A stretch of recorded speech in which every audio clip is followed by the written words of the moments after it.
U.S. Senator from Florida, Ashley Moody, sitting on the Senate Health, Education, Labor, and Pensions Committee, joining us live from the Capitol. Senator, good to see you. So ending all vaccine mandates for the state of Florida. Curious to know where you land on this issue. Well, great to be with you, Sean. Thanks for having me. They don't call us the free state of Florida for nothing. One of the things I think stood out about our state during the last years, especially when we were dealing with COVID, was that we pushed back and made sure that we were giving reasoned analysis throughout that time period, and making sure that people knew we as state leaders understood our limits, that we respected individuals' rights. And that was the core function of government, and we weren't going to forget that. And because of that, we have now succeeded in Florida. People are edging everybody out of the way to get into Florida because we are indeed and hold true to the premise that we are a free state and a free people. And so you can protect the health, safety, and welfare of your people, but you have to do so through the lens of our responsibility of government is to make sure that we are not infringing upon, and indeed we are protecting their freedoms. And so Florida has historically had exemptions for vaccines, as do many states.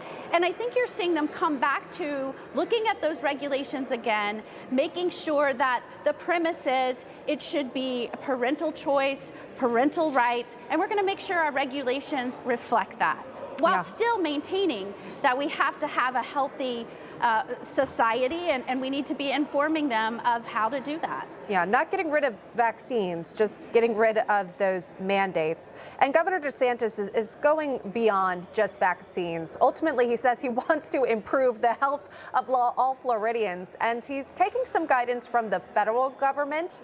Here's that moment.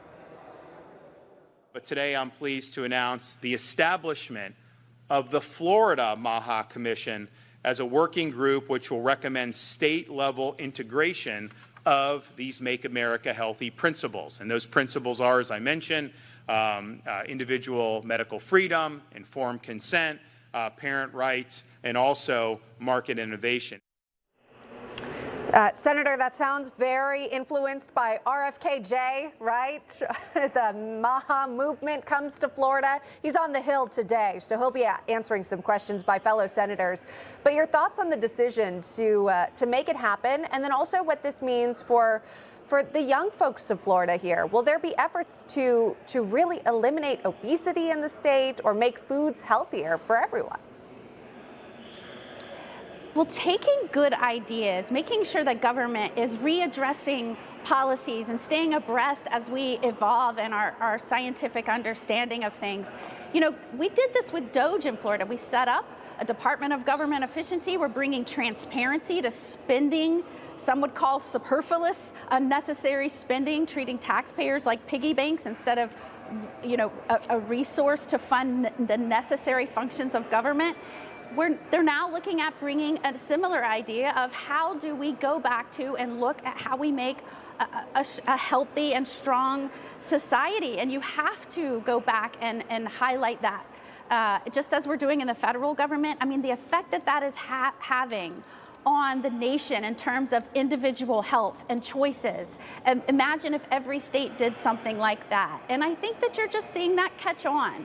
And as a society, going back and examining how our bodies respond to things, like what science has shown in terms of might be unhealthy to put in our bodies, sure, in terms of food or other chemicals, that's not a bad thing. And so I am so proud of not just Florida, but any state that takes a great idea and starts trying to bring people together to have these discussions.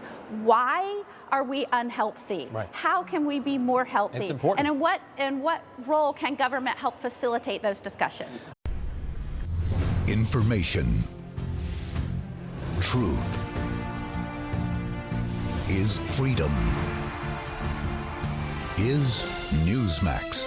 It's real news for real people.